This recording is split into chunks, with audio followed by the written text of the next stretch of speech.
మేము ఆ దివ్యనగర్ ఈ 61, 62 సర్వే నెంబర్లో మేము 3 ఏళ్ల క్రితం ఒక ప్లాట్ కొన్నాము. అయితే ఇందులో గవర్నమెంట్ ల్యాండ్ ఉందని మాకు ఇంతవరకు తెలియదు. సడన్గా మొన్న 3 రోజుల క్రితము హైడ్రా అధికారులు వచ్చి కంచె వేస్తున్నారని చెప్పి మాకు కాల్ వచ్చింది. మేము ఇక్కడ భువనగిరి మండలం విలేజ్లో ఉంటాము. అక్కడి నుంచి మేము ఇక్కడికి ఉటావుటిన వచ్చాము. వచ్చేసరికి ఆల్రెడీ 90% కంచె వేసేశారు. ఎందుకు వేసిరని అడుగుదామని అక్కడికి వెళ్ళే లోపల ఆల్రెడీ అక్కడ దాదాపు ఒక 60 నుంచి 100 మంది వరకు పోలీసు వాళ్ళు మమ్మల్ని మా ప్లాట్ దగ్గర కూడా పోకుండా చాలా ఎట్లా అంటే మొత్తం సెక్యూరిటీగా నిల్చున్నారు. అసలు మా ప్లాట్ దగ్గర కాదు కదా, కనీసం సర్వే నెంబర్లో కూడా మమ్మల్ని ఎంట్రీ కానిస్తలేరు. అసలు ఎందుకు వేస్తున్నారని అడుగుతామంటే ఏమనుంటే మీరు హైడ్రా ఆఫీస్కి వెళ్ళండి, లేకపోతే రంగనాథ్ గారికి కలవండి అంటుండు. మాలాంటి సామాన్యుడు రంగనాథ్ గారికి కలిసే టైం అయితే దొరకదు కదా. మేము అతను కలవాలంటే మినిమం వారం 10 రోజులు పడుతుంది. అప్పటి వరకు మీకు కనీసం వర్క్ ఆపమని చెప్పాము. అయినా కూడా వాళ్ళు వినకుండా ఒక 2 రోజులలోనే అర్ధరాత్రి వరకు, రోజు అర్ధరాత్రి వరకు అసలు ఎట్లా అంటే ఒక పని అంతా ఇచ్చిపెట్టి వాళ్ళు ప్రతిరోజు 2 రోజులలోనే దాదాపు 6 ఎకరాలకు కంచె వేసేశారు.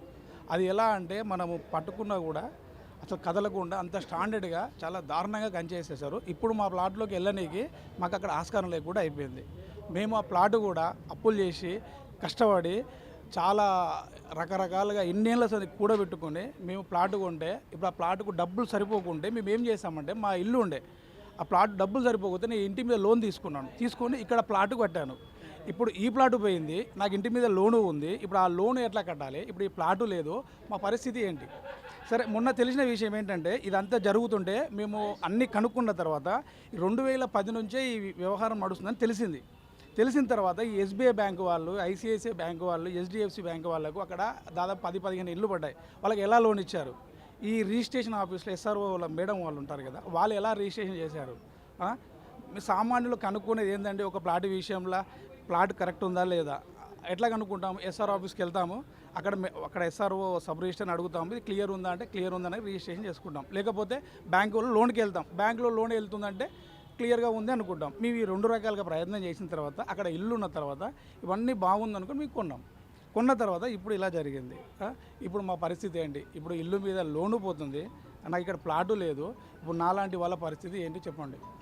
2010లో దీని మీద వ్యవహారం నడుస్తే అప్పటి నుండి ఇప్పటిదాకా ఏం చేశారు? మేము కొన్నది 2022లో, నేను కొన్నది 2022లో ప్లాటు కొన్నాను. ఈ 14 ఏళ్ళ ముందే ఇది చేస్తే నాలాంటి వాళ్ళు అక్కడ ఇబ్బంది పడబోతుండే కదా. ఇన్ని రోజులు ఆపి ఇప్పుడు చేస్తే ఇప్పుడున్న రేట్లు చాలా తేడా ఉంటాయి. ఒకవేళ మేము అసలు ఆ జోలికి కూడా వెళ్ళిపోదాము. కనీసం సార్ 2010లో నుంచి ఇష్యూ నడుస్తున్నప్పుడు ఎస్ఆర్ఓ ఆఫీస్లో కానీ గవర్నమెంట్ ఏదన్నా దాంట్లో కానీ ఇక్కడ ల్యాండ్ కొనొద్దు అక్కడ బోర్డు పెడితే మేము అక్కడ జోలికి పోకపోదాం కదా.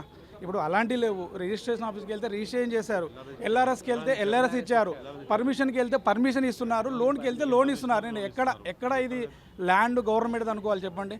గవర్నమెంట్ దానికి అర్థం ఉంటుంది కదా. గవర్నమెంట్ ల్యాండ్స్ అంటే ఏవి రావు, లోన్లు రావు, రిజిస్ట్రేషన్ చేయరు, ఎల్ఆర్ఎస్ ఇయ్యరు. సరే, ఇలాంటివి ఏది ఉన్నా నేను వెనకడిగేద్దాము. అలా అన్నీ కంటిన్యూ అయిన తర్వాత మేము గవర్నమెంట్ ల్యాండ్ అనుకొని ఎట్లా ఆగాలి? ఇక 66 సర్వే నెంబర్ అనేది గవర్నమెంట్ ల్యాండ్. సో అది హౌసింగ్ బోర్డ్కి 2007లోనే ఇచ్చిండ్రు. సో ఇచ్చినాక మా బార్డర్స్ ఏవైతున్నాయో ఇప్పుడు ఇది యాక్చువల్గా హౌసింగ్ బోర్డ్ మ్యాప్ వాళ్ళది. సో ఇది ఉంది కదా, ఇది యాక్చువల్గా ఇది 66 సర్వే నెంబరు. ఈ పైన ఉన్నవి ప్లాట్స్ 62 సర్వే నెంబర్లో, ఇది 63, 64 దానికి ఆనుకొని ఉంది. ఇది కూడా హౌసింగ్ బోర్డ్ ల్యాండ్. సో దీనికి యాక్చువల్గా మేము అంటే పేపర్లో నార్మల్గా చూస్తాం కదా, హైడ్రా ఇంత గవర్నమెంట్ ల్యాండ్ని కాపాడింది అది అంటే నిజంగానే అనుకున్నాం.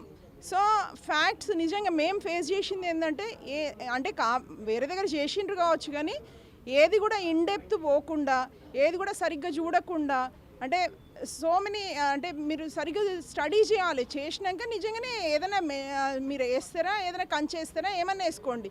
కానీ ఒక్కొక్కరు వాళ్ళు లేబరు, వాళ్ళ ప్లాట్స్ కూడా ఉన్నాయి. సో వాళ్ళ జీవితంలో మళ్ళీ ప్లాట్స్ కొనుక్కోగలుగుతారా?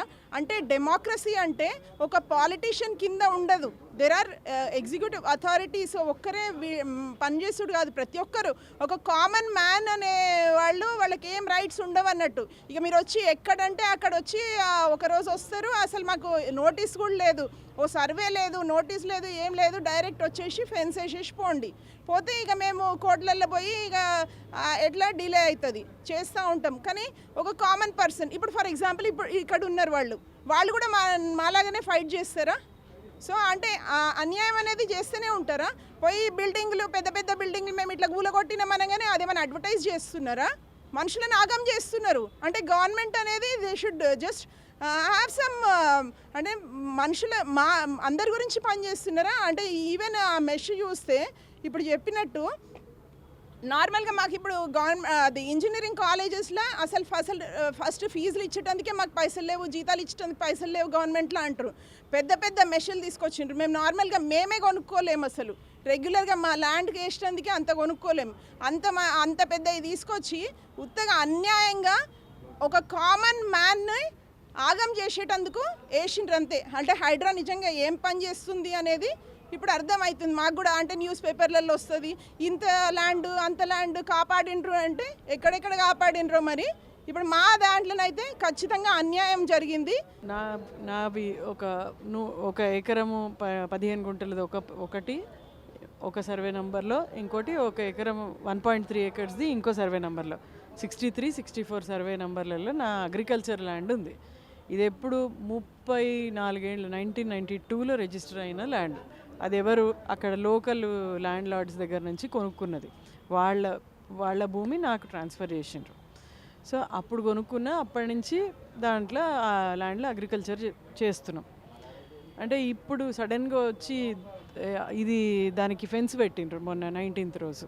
మొత్తం ల్యాండ్ మొత్తం చుట్టూ ఫెన్స్ పెట్టిండ్రు. దాంట్లో మొత్తం ఒకటేమో 1.3 ఏకర్స్, ఇంకోటి 1.15 ఏకర్స్. 34 ఇయర్స్ నుంచి 34 ఇయర్స్. నోటీసులు ఏమీ లేవు, నో నోటీసెస్, నథింగ్. చెప్పండి సార్, ఎప్పటి నుంచి అసలు ఈ హైడ్రా అనేది జరిగింది?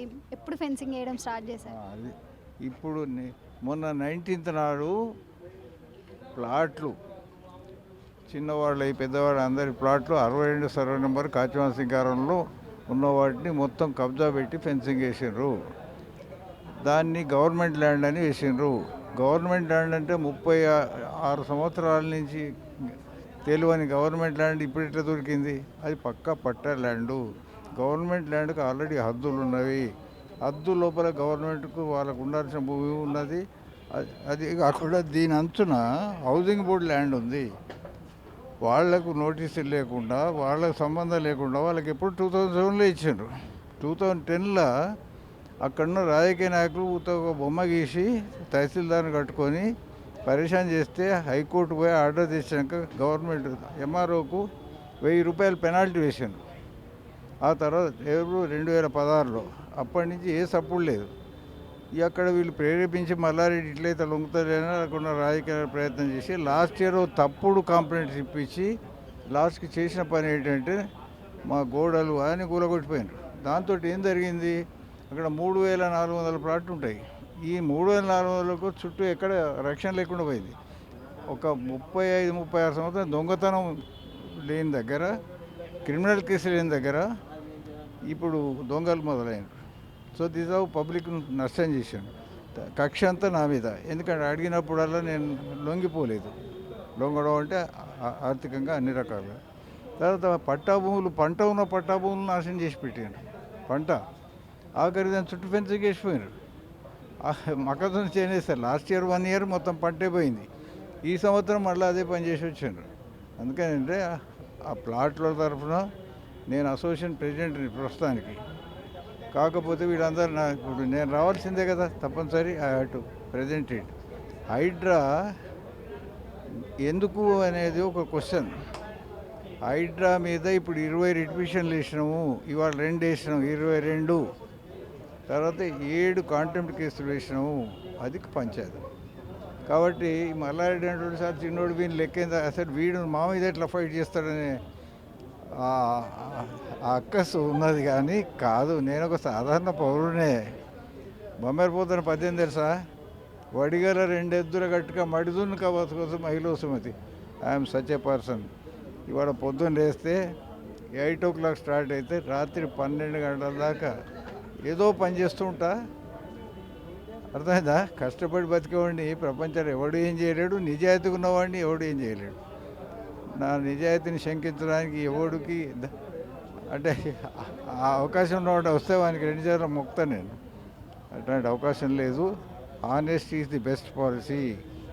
వీలుంటే 10 మందికి సహాయం చేస్తాము.